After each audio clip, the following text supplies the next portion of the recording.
네, 오늘 말씀은 에스라가 하나님 말씀을 전하는 사건을 보여주고 있습니다.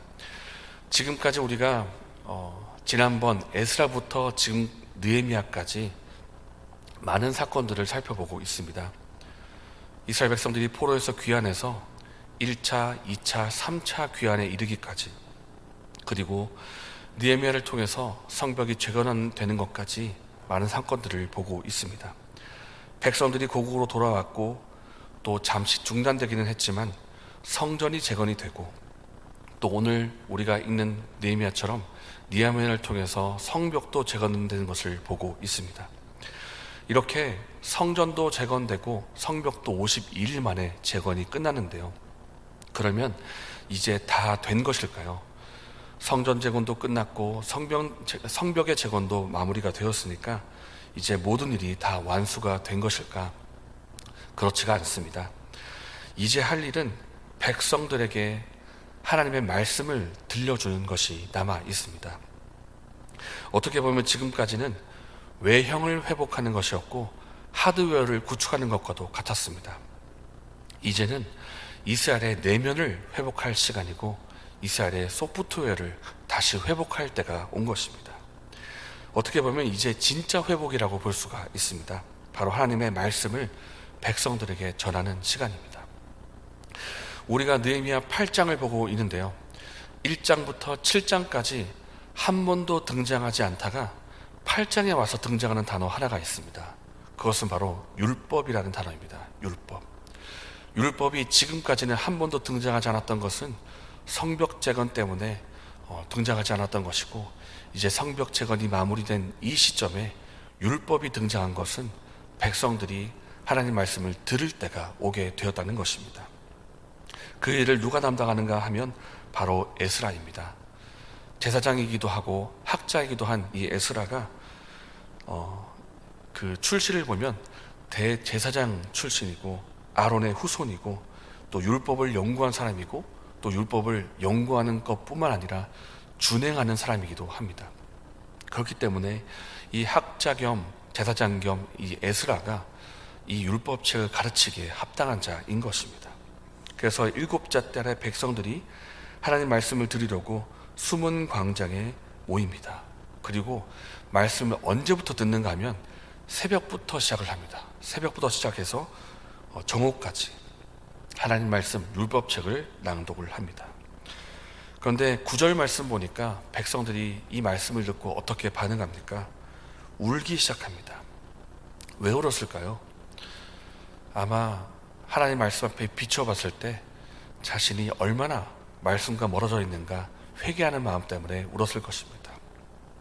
이제야 우리가 말씀을 듣는다. 근데 말씀을 들으니까 우리가 지금까지 얼마나 하나님과 멀어져 있고 말씀과 멀어져 있는 삶을 살았는가 하면서 회개의 눈물을 흘리게 되는 것입니다.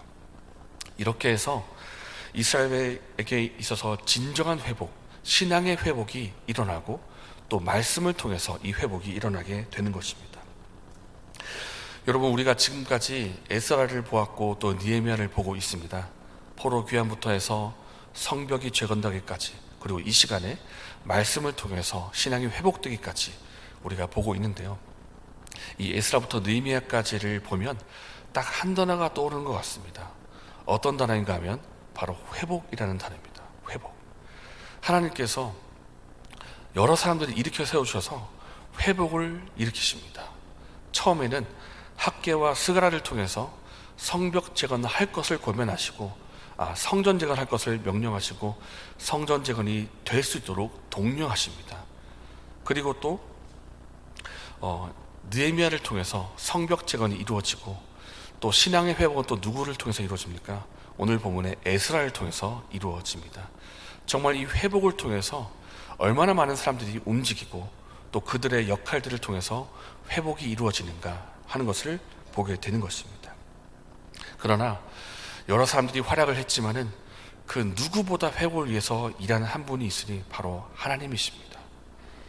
이 백성 이스라엘을 회복하기 위해서 그 누구보다 일하시는 분은 바로 하나님이십니다. 하나님께서 이방의 왕 고레스의 마음을 감동시켜서 포로에서 귀환할 수 있도록 역사를 하신 분이십니다. 하나님께서 학개와 스가랴를 통해서 너희들이 성전을 다시 세워야 된다는 동료의 말씀을 하게 하셨습니다. 하나님께서 느헤미야를 보내고 하나님께서 또한 에스라를 보내셨습니다. 바로 이 회복이 누구로부터 시작이 되었는가? 하나님으로부터 시작이 된 것이고 하나님으로 인해서 진행이 되고 하나님을 통해서 완성이 되어 간다라는 것입니다.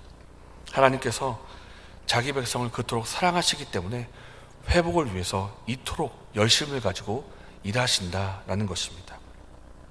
그 하나님께서 오늘도 저 여러분을 회복의 길로 인도를 하십니다. 낙심한 자를 격려하시고 넘어진 자를 일으키시고 또 무력한 자에게 새 힘을 공급해 주십니다. 그렇기 때문에 오늘 우리에게도 하나님이 너무나 필요하고 하나님께로 우리가 나아가야 되는 것입니다. 하나님께서 우리의 구원이 되시고 생명이 되시고 길이고 진리가 되십니다. 하나님이 아니면 우리는 살 수가 없고 오늘도 우리는 하나님이 너무나 필요합니다. 우리가 혹 하나님으로부터 멀어져 있거나 하나님을 떠나 넘어져 있다면 이 시간 하나님께로 돌아가서 다시 하나님을 바라보시기를 바랍니다.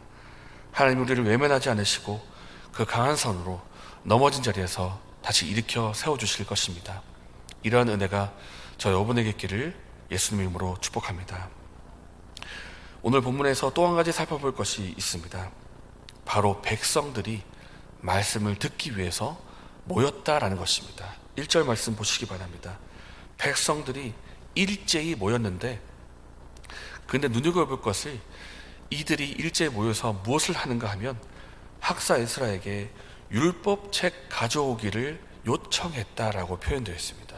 율법책을 좀 가져와 주십시오. 무슨 뜻이겠습니까? 우리가 이곳에 함께 모인 것은 말씀 듣기 위해서 우리가 모인 것입니다. 그러니까 율법책을 가지고 좀 말씀을 좀 전해 주십시오라고 요청을 한 것입니다.